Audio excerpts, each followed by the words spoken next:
আমি স্পেশাল না, আপনি স্পেশাল না, মানে এখানে যারা আছেন ওনারা স্পেশাল, ওনাদেরকে নিয়ে কথা বলছি না, স্টেজে যারা আছেন ওনারা স্পেশাল। হ্যাঁ, বাট আমি স্পেশাল না, আপনি স্পেশাল না, ট্রাম্প স্পেশাল না, মোদি স্পেশাল না, ইলন মাস্ক স্পেশাল না, কেউ স্পেশাল না ভাই।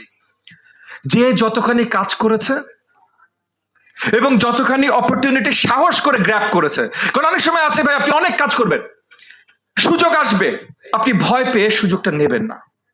এটা অনেক সময় হবে। আপনাদের বাড়িতে যে বাবা মাদের জিজ্ঞেস করেন যে আব্বা তোমার জীবনে কি কি সুযোগ এসেছিল, মা তোমার জীবনে কি কি সুযোগ এসেছিল, দেখুন ওনাদের কিছু দুঃখের গল্প আছে। এসেছিল বাবা ওই সময় এটা। আপনারা কি বাবা মার সাথে গল্প, কতজন বাবা মার সাথে গল্প করেন? যারা হাত তুললেন নাই তারা মাইর খাবেন আগামীতে। বাপ্পার সাথে গল্প করবেন তো কার সাথে গল্প করবেন? হ্যাঁ, আপনার জানতে হবে না আপনি কোত্থেকে এসেছেন। আপনি কি হাওয়া থেকে এসেছেন? হ্যাঁ, হঠাৎ করে একদিন ওই যে ছোটবেলায় গল্প বলতো না, ওই যে পাখি এসে বাসায় নামিয়ে দিয়ে যায়।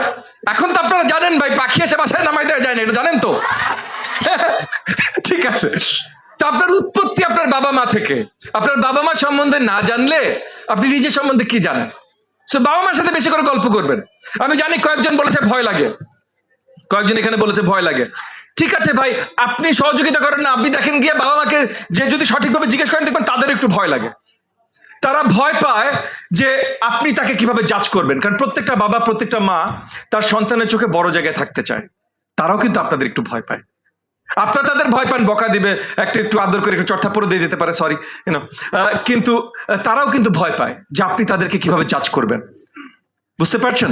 সো আপনার বাবা মার ভয়গুলো আপনারা, কারণ আপনারা তো অনেক কিছু করেছেন ইতিমধ্যে। এই যে এসএসসি তে এত সুন্দর রেজাল্ট নিয়ে এসেছেন, আপনারা কিছু করেন নাই তা তো না, করেছেন না? আপনাদের অ্যাচিভমেন্ট আছে না? না নাই? তাহলে আজকে আমরা কি উদযাপন করছি? আপনাদের অ্যাচিভমেন্টই তো উদযাপন করছি। ঠিক, আপনাদের অ্যাচিভমেন্ট আছে। সো স্টেপ ফরওয়ার্ড, বাবা মাকে একটু সহযোগিতা করেন, তাদের ভয়টাও কাটিয়ে দিতে, তাদের সাথে গল্প করেন, এবং তাদের সাথে গল্প করলে দেখবেন তারাও আপনাকে বলবে যে ওই সময় একটা সুযোগ এসেছিল আমি তখন নিয়ে নেই।